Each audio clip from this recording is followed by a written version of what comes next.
Bismillahirrahmanirrahim. Assalamu alaikum dear students. Welcome back in lecture 7. Student, basically in this lecture we will covering the rest of the part of our major assignment. Okay, in lecture number 1 basically we covered question number 1. In lecture number 2 basically in 3 we covered question number 2. In lecture number 4 we covered question number 3. And in 5 I think so, 4, 5 I think so, we covered 4, 5, 6, we covered these 2 lectures. No, this is lecture number 7 and we are covering now question number 6. Okay, question number 6 is basically the continuation of question number lecture number 6. Okay, so this is also basically a design question, analysis question. Those students which they join me right now, they must need to watch that question, lecture number 6. Okay, and then basically they need to watch this lecture. Okay, so basically in that lecture 6 I will give you just a light of that lecture. Okay, or you can say a jalki.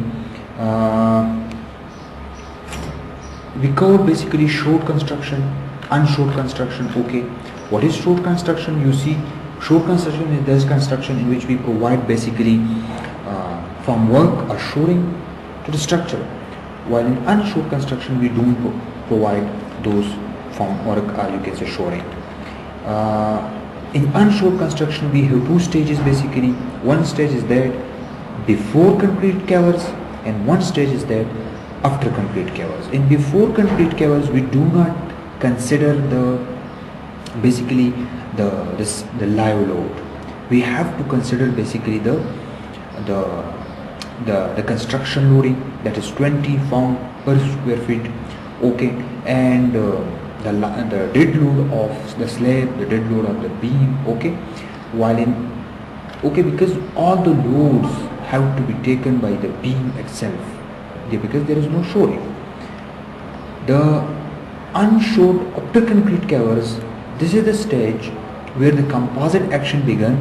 We have to consider the live load and we don't need to consider the construction loading. So this is the basic difference in between these two. And question number 6 is basically on this type of analysis. Okay, so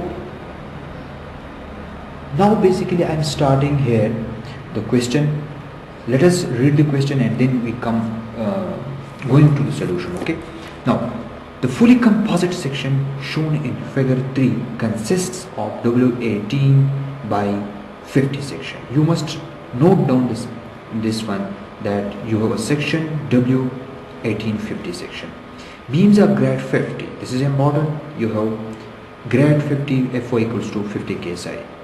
Okay, spaced at 11 feet center to center and spanning the same like we did in question number 5, the same beam.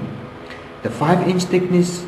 Okay, the solid slab is a normal wet concrete with a compressive strength of 4 kSi. This is also important. The construction load, this is 20 psf. I already mentioned this term in lecture number 5, that before the concrete covers you have to consider this 20 pound per square feet loading for construction loading. Okay, what construction loading are? I already mentioned that loading in lecture number 5. Basically construction loading is that loading which is basically those machinery loads which is used for concreting. Okay, imposed dead load, that is the imposed dead load, you can say the slab weight and something like that, and the imposed live load. Okay, so this live load will be considered in analysis after the concrete covers, not before the concrete covers. You know, reinforcement in the slab gives an equivalent concrete weight. Okay, this is the weight of concrete. During construction the steel beams are laterally braced and are not shored. This is an important, laterally braced and not shored. Determine if the beam is adequate. This is important, and we have to analyze the beam basically for so many things right here. We have to check the compactness criteria, we have to check the flexure criteria after, before the concrete covers, after the concrete covers. Let us see the answer. Okay, you will see what things, what criteria we have to satisfy. So let me scroll down. Here we have basically, I think so, this is where we have this one. Okay, this is basic the solution of question number 5. Okay, and this is explained in lecture number 5. This is question number 6. The data is already I explained. Same question as question number 5 with some certain loading. Construction load, that is 20 pound. Remember, if this load is not given, you have always taken this load 20 pound per square feet. Okay, imposed load is given, live load is given, complete bracing and not sure. This means complete bracing is provided, means LB equals to 0. Clear? And what we have next, we have to check the adequacy of the beam. Now what is the adequacy, whether the beam is adequate for this kind of loading? Okay, so we have to check the compact criteria of the section. We have to check flexure strength before and after the concrete covering, means when the concrete is fresh, whether it has the capability to take that kind of loading, or when the concrete basically hard, so they can able to take that load. Shear capacity before and after, and deflection before and after. So there we have basically 4 checks. Okay, let us start. Okay, we have, first of all, we have to check compact criteria. Those students who are fresh right now and watching first time me, so please I request you to watch lecture number 1, 2, 3. I totally explain these criteria, where these terms, what that these terms mean, from where this term comes. Okay, so these are slenderness ratios. This is lambda f. Lambda f means we find out the slenderness ratio of the flange, that is equals to bf divided by 2tf. You have to go to the basically let me, okay, you need to go to the manual, either to this manual or either to the AIC manual. Okay, where it is, this one, you can find out this term. Okay, bf divided by 2tf. You have a section that is I think so section 1250, I think 1850. Okay, this is section 1850. Okay, let me check it whether I am right or not. I think so there is some 1850 section. Clear?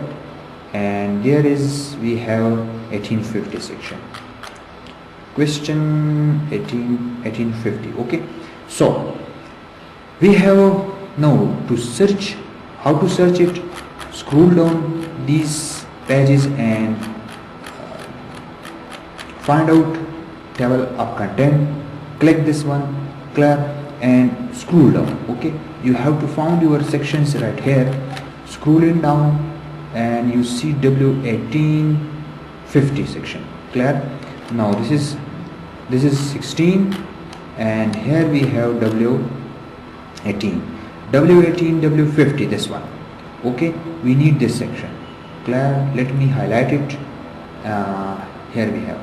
Okay, and the rest of the properties of that section is right here. Okay, this one. So we need to highlight it. Clear? So what we need, basically we need BF divided by 2TF and H divided by TW. Both we need. Okay, so 6.6, 45.2. Okay, clear? So here we have right this one. Okay, so you see lambda f is 6.57, lambda pf, that is the limiting value for flange, 65 divided by f into root 9.19. Lambda f you see less than lambda pf, that means the flange is compact. If lambda f is greater than lambda pf, that means the flange is non-compact. And I did an example, question number 1, I think so, question number 2 on this. Then we need to find out lambda W, that is the slenderness ratio of the width. So that is lambda divided by 3W. You have to find out this from here. You see here, h divided by 3W, and the value is 18 divided by 0.355, that is 50.70, right? You have to find out the limiting value for the width, that is 640 divided by FON root, that is 90.51, and again lambda W is less than lambda P W, so that's why your wave is also compact. This means both your flange and width are now compact, so the section is compact. Okay, hence the section is compact. Now the next stage is that we have to check the flexure capacity. Now the flexure capacity can be determined, you have to determine basically before covering and after covering. Okay, so before covering, I already mentioned in lecture number 1 basically that you see, if I search that video, where that video was, let me show you that video. Okay, in this video basically you see that how the composite construction has been done, and you see basically what types of loading basically you expect during your construction. Clear? So let us watch this video. Okay, you see this video that you have, the concrete is fresh right now.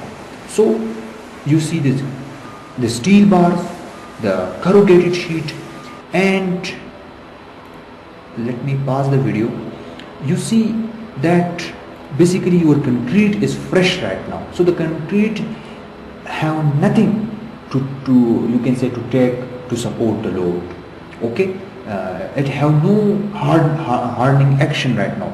So before 28 days you can't consider the strength of that concrete. So so that's why we analyze this beam basically before 28 days, or you can say when the concrete is not covered.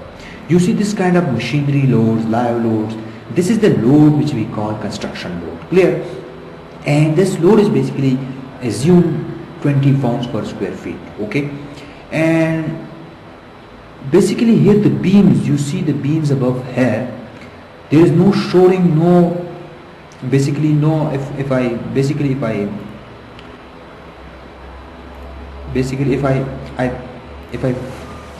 play the video and I show you that no shoring is provided to this concreting. Okay, let me here you have to find out.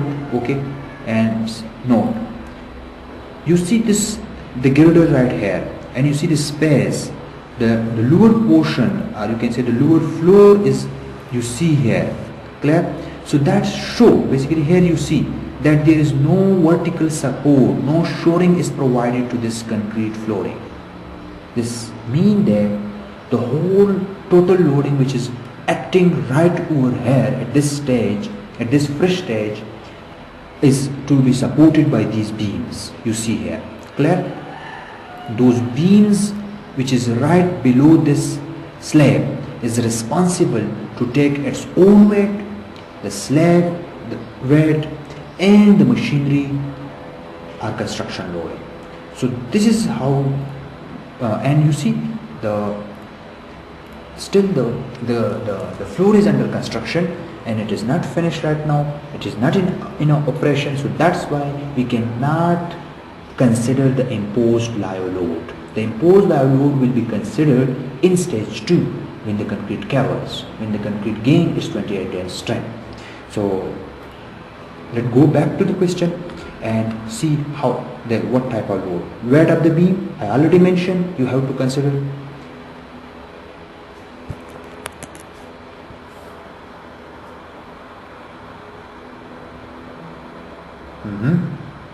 Weight of the slab, you have to consider. Okay, and weight of the slab, okay, because the concrete is still fresh, and the weight of the concrete should be taken by the beams, okay, because no shoring. Construction live load, okay, you have 20 pounds per square feet. Remember, you have to multiply it with 11 because you know the principle, just like as we calculate loading for in RCC, okay. So you have 11 feet cross spacing. If I show you, let me show you the picture of your girder system, okay. Here we have a picture, right, this one, clear. You see, for example, if I have this girder, so the transverse spacing is 11 feet, okay. The transverse spacing is 11 feet, so that's why this spacing is basically, you see, this is 11 feet, but the span is basically 40 feet. So to this beam, 11 feet wider and 11 feet in length, while 1 feet in 11 feet wider and 1 feet in length strip will be considered, okay. If I show you, for example, if I have a beam right here in this direction basically, so, and one beam right here, clear, and one beam right here, so when I calculate the loading on that beam, that is, you can say your UDL loading, so I have to consider what? I have to consider one strip loading, okay, one strip loading. Let me show you.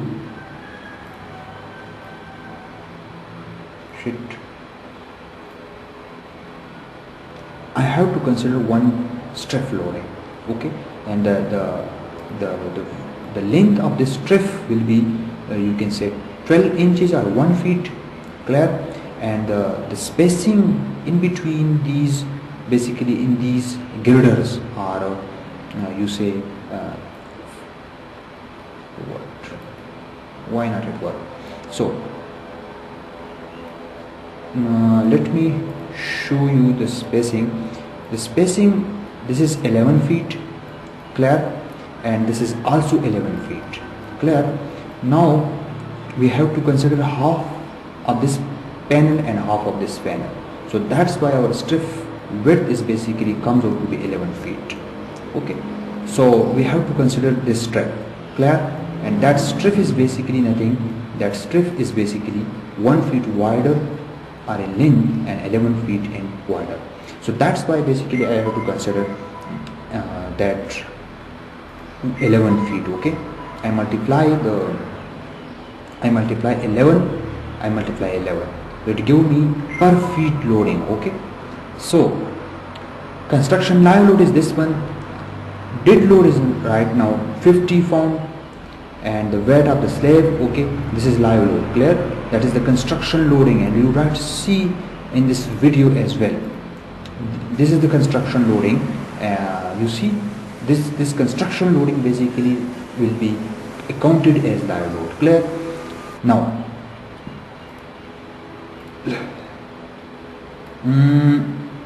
live load, total live load 220 pounds per feet. Now you have to use this equation, the basic AC equation. 1237 pound per feet is our UDL, okay. We have to find out the mu, WL squared divided by 8.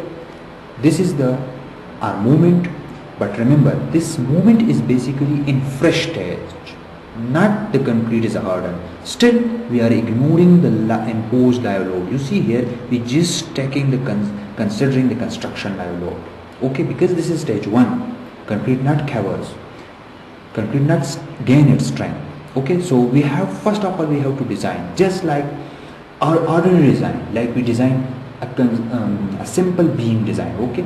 So after when the concrete covers, the whole design analysis procedure is changed. Just we did the analysis like a DB, clear, like as we did in PRC or concrete structure. As the beam is continuously braced, completely braced, therefore LB is less than LV. I already mentioned LB will equals to 0. So the strength of the section will be by the MP 0.9 times Fy times your Zx, okay, and divided by 12 to convert it into feet. So you got 379, okay, and 379 is more than 247, satisfy the requirement. Clear? So here we satisfied the section. Remember, from where this 101 comes, you need to plug that window and come here and search the ZX. You see this is ZX. Scroll down and see 101. Clear? So next we have to shear capacity before covering up concrete. Now we check the flexure capacity before covering. Now we check the shear capacity before covering. So you have to calculate your VU, that is simple calculation. Okay, you just need to consider a simply supported beam. I think so you all know this calculation. For example, if I have a simply supported beam, you all know I have one support here, and I have a UDL loading over here, that is calculated. You see that is, I think so, 1257 roundabout. Okay, 1237. Okay, so this is loading, and this shear will be equals to this value. Okay, WL divided by 2, and this one is also. And you know the shear diagram as well. The shear diagram will be somewhat like this. Clear? So these things are simple, therefore I don't want to waste my time. Dividing by 2, this is your shear. Okay, now from chapter number 5 of LRFD manual, we have this equation. Okay, nominal shear capacity of a beam according to LRFD manual chapter number 5, 0.6 times FYW into AW, because we are taking the yielding strength of web, because you all know that in an I section girder, basically in an I section girder, your web is responsible for taking the shear, not your flanges. Remember, this is most important topic, therefore we don't consider the flanges. The flanges are ignored, okay, because they don't take the shear. The webs are responsible to take load, so that's why we use FYW and the area of the web. Clear? So that's thing is important to note down. Okay, now moving forward, phi may be 1.0 or 0.9. If you search or you visit the LRFD manual chapter number 5, you see that you can use either 1 or you can use either 0.9. Okay, now that 0.75 which we basically assume for shear, here we have taken 0.76. okay, now we assume 1, so 1.0, 0.6, FYW is 50, AW is 0.355. if you visit your manual and you see that what is the area of the web AW, so I think you will find out that what will be the your web area. If you don't find the area of the web, then you need to multiply the web depth. Here you have 0.355. I think so. This is the thickness. Sorry, this is the thickness. So you need to multiply the thickness of the web to the depth. Okay, and that depth is basically 17.99. I think so. The flanges will be included in this depth. Okay, so you have to exclude the thickness of this one. Okay, so subtract the thickness from this one, you got the value. Clear? So let me switch back to the video. So 0.355, this is how they select basically okay, AW. They basically take the TW. They're not basically taking, I think so, AW. AW is the area of the web. So we must check it. Okay, we must check it. I will check it, inshallah. I will share this again. Okay, so let me check that whether it is area or whether it is the thickness of the section. Clear? So here I confirm. Okay, we have W18 by 50 section. Okay, so the error was that I don't multiply the web depth. Okay, here you see where it is. Here I don't multiply the web the thickness of web, And one thing you must make sure, here you see this 18 inches, clear? Remember this 18 inches, okay? Here you see, look to this section, clear? T is the glass depth of the wave, okay? That is 15.5 inches. We don't take this value, okay? We have to consider basically the wave portion, which basically you can say passing out from the flange portion as well. This means, as I already mentioned you, that we have to subtract the TF, but not. You don't need to subtract TF. You have to consider the full depth, that is D, okay, while calculating AW. This is my mistake, okay? Please correct it. AW is equals to TW, that is the thickness of the flange wave, that is TW times D, and you have to find out the value of D, and the D value is right here, you see this one. So you must make correction for this, okay? Now going forward, and you multiply this, you find out this 192, okay? If for example somebody uses AISC manual, so they can easily find that strengths, okay, as we calculated here. Basically you see we use these formulas, okay, these formulas, but you can easily find out this from AIC manual, okay? Right, you see here 379, okay, this one. And similarly you can find out the shear, that is this value, and you see here 192. And I think so this is also available in LRFD manual as well. If you search out the Z table, and you can find out, okay, these values are also, I think so, present, not shear values but the movement value you can find out from the LRFD manual as well. If you search the ZX table and find out, then you can, okay, I will show you inshallah next time. This is how we see 192. It is more than, you can say 4 to 5 times more than the acting shear. So the section is safe both in shear and flexure before covering of concrete, or you can say before 28 days strength. We can select 5V in X192 from table 3.2 of the 14th edition, that is I already mentioned you. Now flexure strength after covering, this is important. This is another stage. This is stage 2 basically. I already explained these points here, that we have to consider 2 stages, and I already did this in lecture number 5. So we confirm basically this stage, okay? Now we are in this stage, clear? And we have to check both shear and flexure and deflection as well. Although we don't check deflection right now, we are checking that deflection as well in this stage as well. But right, we are checking the flexure strength and the shear strength in this stage. Here what we did basically, we have to ignore the construction loading, okay? And here we have to basically consider the composite action behavior, okay?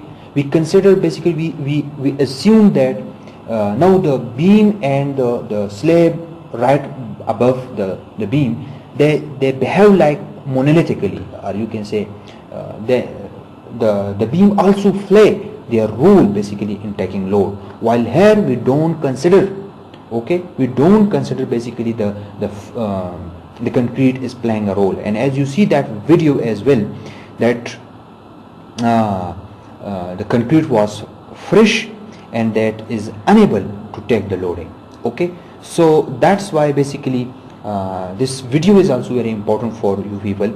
And now we are right now in stage 2 basically. In this stage, what loading we have to consider, we have to basically account for the live load, okay?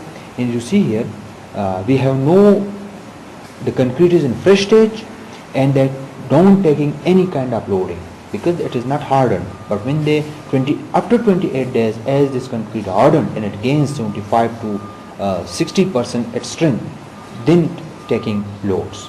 So that's why that is basically stage 2. So we now entering in that stage 2, okay?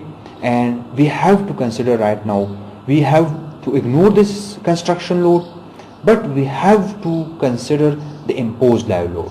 Okay, and let's see what they do. Beam self weight, already we taken it. Concrete slab weight, already we considered it, because this is both are present before covering up concrete and after of concrete. The only thing which we add right now is this one. Okay, that is 165 pound per feet. We have to multiply it with 11. So the total dead load, which 903. Okay, this is the summation of these, all of these. This is total loading. But you have to find out dead load, that is the summation of this one, and this is your live load. Clear? Now you see here, sorry. So this is total imposed dead load, sorry. Okay, that is the concrete slab load. This is imposed dead load, not the concrete. Concrete slab is, that is basically separately. The imposed dead load is basically not considered in the stage 1. Okay, you see here in stage 1, basically where it is, yes, we only consider the slab of the weight while the beam of the weight. No imposed load here. Imposed load, dead load, is that load which is permanently present on the structure. Basically you can say the partition wall loading, or you can say those loading like the flooring loading, okay, finishing loading, okay, marbles and tiles, etc. loading. So right, you see here before 28 days there is no finishing, no for partition walls, so that's why we ignoring that imposed dead load in initial stage before covering up concrete, you can say. But once the concrete covered, after 28 days the partition walls are constructed, the floor tiling and marbling, etc. will be constructed. So that's why we have to consider that imposed dead load. So that is imposed dead load, while the slab dead load is the weight of concrete only. So okay, please keep this thing in mind. Okay, so that's why the total, basically first I was wrong. Okay, the live load is basically this one. Okay, that is 125. Okay, so sorry for that mistake. Now your live load is basically this one. Clear? And WU, basically WU 1.2. now we are using 1.2 dead load and 1.6. sometime in this stage, basically as I already did in lecture number 5, we don't use this 1.2 and 1.6 sometime, because in that time if you ignore the construction loading, then remember, if you at this stage if you ignore this construction load, then remember this 1.2 and 1.6, the case is the governing case. Then 1.4 times dead load, this will be the governing case, because the dead load is maximum although we have no live load. So that's why 1.2, 120% and 140% is the difference. So you must make sure, please watch lecture number 5, sorry. Now moving forward, and you see here, these are the loadings. Now you see the movement is changed 3000 roundabout. Why? Because we considering all the loads, all the live loads. You see, this is total load and this is moment, sorry. The movement is right now changed. Okay, and at the initial stage I think so that is 250 roundabout, but here you see 657. As the flexure capacity for composite section we will determine for the same beam in question number 5. So that's why pi bm 722 feet, which is more than. Remember, now you have to watch lecture number 5, because we did all these calculations in that lecture. So please go to that lecture and watch that video lecture. Okay, so next we have to check basically the shear capacity after covering. Now this is important. After covering we find out the shear. Here we have WU is what? This is WU, okay, 3284, and like the value, check the value, okay, and again we use that the same equation AW, okay, you have to calculate it, it will be remain the same, okay, and now again that one we are okay, because this is 65, so all we are far away, okay. Now deflection, this is important. We have to check before covering and after covering. Clear? So before covering, our dead load is basically 738. Okay, you see here right now we already calculated this load, and your dead load basically WD is how much? This one. Remember, we are considering deflection due to dead load, not due to, I think so, live load. So that's why they are written as WD basically, remember. Okay, they considering dead load deflection, not live load deflection. Almost we basically do calculation for live load as well, because live load deflection is dominant. Now, as when you have a simply supported beam, clear, and it is subjected to UDL loading, so its maximum deflection will be at the midpoint, and the maximum deflection value will be calculated by using this equation. This equation is available in your both manual, okay, AIC manual and LRFD manual. Okay, please search this. Okay, now 5 by 384 and WDL key power 4 EIX. We have to find out EIX. Go to the table and find out.